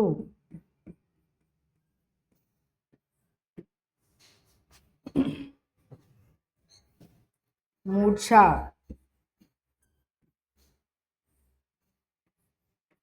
वैवर्ण, और एक और रह गया, कौन सा? श्वेत, पसीना। देखिए कहीं से कोई नहीं मिल रहा है। हाँ एक जरूर है, जो स्तंभ है, जो इसमें जड़ता है, जड़ता, एक ही बात है। तब प्रश्न ऐसा आएगा, या तो अनुभव पूछेंगे या संचारी भाव पूछेंगे। अगर अनुभव पूछे तो स्तंभ है, क्योंकि जड़ता मतलब जो बिल्कुल जड़वत खड़ा हो जाता है, समझ में नहीं आता, किंग कर्तव्य मोड, समझ में नहीं आता है कि क्या करे, ना आगे बढ़े ना पीछे बढ़े, ना पैर आगे बढ़ते हैं। कभी ऐसी स्थिति, कभी दुख, किसी के एक्सीडेंट की घटना आ गई, अब काम नहीं कर रहा दिमाग, क्या करें समझ में ही नहीं आ रहा है, इंसान जड़वत हो गया, दिमाग काम नहीं कर रहा है, दिमाग काम करना बंद कर देता है, तो वो जड़ता होती है। तो अनुभव में उसको स्तंभ कहते हैं, नाम अलग है, और संचारी भाव में जड़ता कहते हैं। प्रश्न में पूछा जा सकता है कि इसमें कौन सा अनुभव है और कौन सा संचारी भाव है। या तो केवल अनुभव पूछेंगे या केवल संचारी भाव पूछेंगे, या दोनों पूछ सकते हैं। तो यहाँ पर हमें इतना ध्यान रखना है। बाकी देखिए सारे अलग हैं, कोई भी इससे मिलता जुलता नहीं है।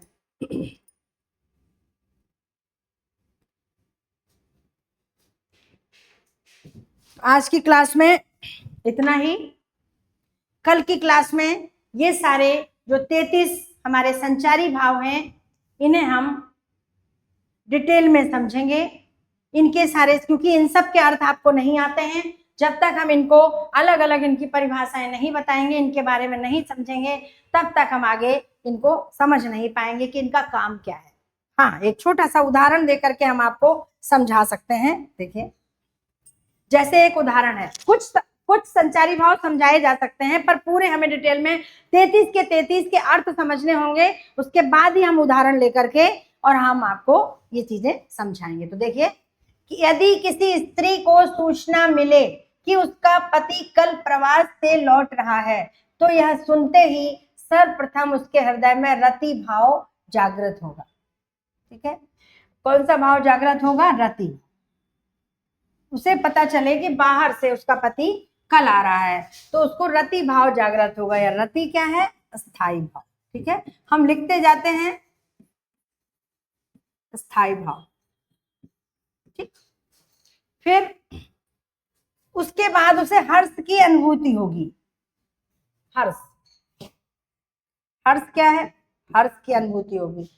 फिर प्रेम के कारण आवेग आएगा। जब प्रेम जगेगा तो उसके मन में आवेग आएगा, आवेग की भावना एक जल्दी से आ जाए, उत्सुक हो जाएगा, उत्सुकता बढ़ेगी, है ना, इसको कहते हैं औत्सुक। उत्सुकता बढ़ जाएगी, व्याकुल होने लगेगी कि कब आए।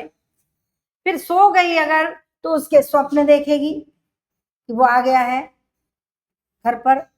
स्मृति में खो जाएगी, जग रही है तो उसकी पुरानी स्मृति में खो जाएगी, जब साथ में थे तो कितना अच्छा लगता था। यहाँ पर हर्ष, आवेग और सुख, स्वप्न, स्मृति, ये सब क्या है? संचारी भाव है ना। ये सब हमारे संचारी भाव हैं, और इनको तो रस की स्थिति हुई, प्रेम रस जगा, श्रृंगार रस की उत्पत्ति हुई। अभी आलंबन केवल नाम मात्र है, देखा नहीं है, आ रहा है, केवल सूचना मिली है, तो वो उसका पति जो आने वाला है वो आलंबन है, और उसके कारण रति भाव जागृत हुआ है। और चूंकि अभी अनुभव नहीं होंगे, क्यों? क्योंकि अनुभव की प्रस्तुति तब होती है जब आलंबन हमारे समक्ष होता है। तो हालांकि उसकी, और ये सारे जो भाव अभी अंदर ही अंदर जाग रहे हैं, किसी को कुछ पता नहीं है, क्योंकि अनुभव तो पता करने के लिए होते हैं। तो अंदर जो जाग रहे हैं, फिर मिट रहे हैं, फिर आ रहे हैं, कभी स्मरण में, कभी याद करने लगती है पुरानी बातें, कभी सो जाती है नींद में, सपने में उसके ही सपने देखती है, कभी इधर उधर भागती है। प्रतीक्षा में हम क्या करते हैं? छत पर इधर उधर टहलते हैं, बालकनी में टहलते हैं, क्योंकि जब प्रतीक्षा की घड़ी होती है बहुत लंबी लगती है, ऐसा लगता है कि समय बहुत लंबा हो रहा है, आने वाला इतना लेट क्यों कर रहा है, इस तरह की हमारी स्थिति बन जाती है। वो सारे के सारे संचारी भाव होते हैं। तो आज की कक्षा हम यही समाप्त करते हैं। कल की कक्षा में सारे संचारी भाव आपको समझाएंगे, जैसे अनुभाव समझाए हैं, विभाव और स्थायी भाव। क्योंकि विभाव स्थायी भाव 9 थे, विभाव 2 थे और संचारी भाव 4, और अगर 8 मान लें तो हम 10 12 भी मान सकते हैं। यानी 12 और 2 14 और 10 11, यानी 25 30 हमने पढ़े हैं आज, और 33 संचारी भाव है। यानी इन सारे को मिला दें तो संचारी भाव उससे ज्यादा ही बैठते हैं। और अलग अलग संचारी भाव को जब तक हम नहीं समझेंगे तो किसी भी कविता में हम पहचान नहीं पाएंगे कि इसमें संचारी भाव कौन सा है। और ज्यादातर प्रश्न संचारी भाव से या सात्विक अनुभाव से ही आते हैं, क्योंकि स्थायी भाव सबको आते हैं। कौन सा रस का कौन सा स्थायी भाव है, अब ये प्रश्न बहुत सामान्य हो गया है, और आपकी जिस स्तर की परीक्षा है वहां इतने सरल प्रश्न नहीं आते हैं। तो संचारी भाव अगली कक्षा में हम पढ़ेंगे, और कुछ उदाहरण लेकर के हम उनमें सारे रस के तत्व निकालेंगे। जैसे स्थायी भाव क्या है, रस कौन सा है, आश्रय कौन है, आलंबन क्या है, उद्दीपन क्या है, और संचारी भाव क्या है। इन सारे तत्वों को हम एक एक रस के उदाहरण में समझेंगे अगली कक्षा में। तब तक के लिए बहुत बहुत धन्यवाद। नमस्कार।